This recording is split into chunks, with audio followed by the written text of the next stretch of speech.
Recognized for 3 minutes. I focused on them. How successfully is, I think, an item of debate with myself. I thank the ranking member for yielding. This Republican budget, as I have said before, is an exercise in how not to achieve fiscal sustainability. Both the Bowles-Simpson and Rivlin-Domenici bipartisan commissions determined that the responsible approach to achieving fiscal sustainability is through a combination of balanced deficit reduction and strategic investments in long-term economic growth. The Bowles-Simpson report says, and I quote, "We must invest in education, infrastructure, and high-value research and development to help our economy grow, keep us globally competitive, and make it easier for business to create jobs." The chairman of the Budget Committee voted against Bowles-Simpson. This budget disinvests in those priorities, which will help us create jobs and grow our middle class. It undercuts our ability to invest in economic competitiveness and the growth we need to secure the goal of a sustainable fiscal future.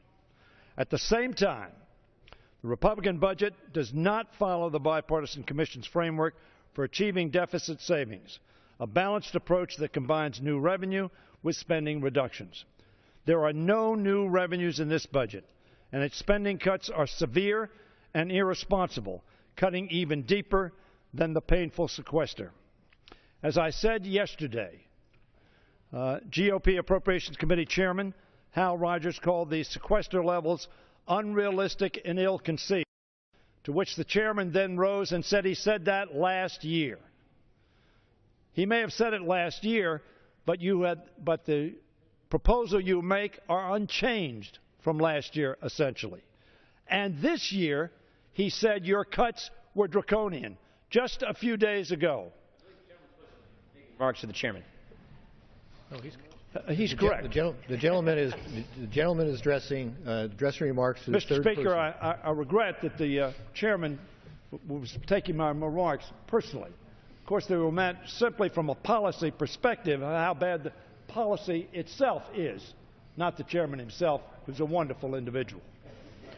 In closing, let me say I urge every one of my colleagues who is troubled about our deficits and debt, who is deeply concerned about creating jobs and growing our economy, to do the right thing. Oppose this budget. Now, the chairman of the Appropriations Committee, who has called the numbers in this budget draconian, apparently intends to vote for it. Mr. Speaker, I don't understand that. If I thought, as I do, that these numbers were draconian, the only alternative I would have is to vote no. I lament the fact that we are not addressing, in a bipartisan, comprehensive way, putting America on a fiscally sustainable path. That would be the best economic stimulus that we could do for America. What a shame. What a shame that, again, we have wasted that opportunity. And I yield back the balance of my time. The gentleman has expired.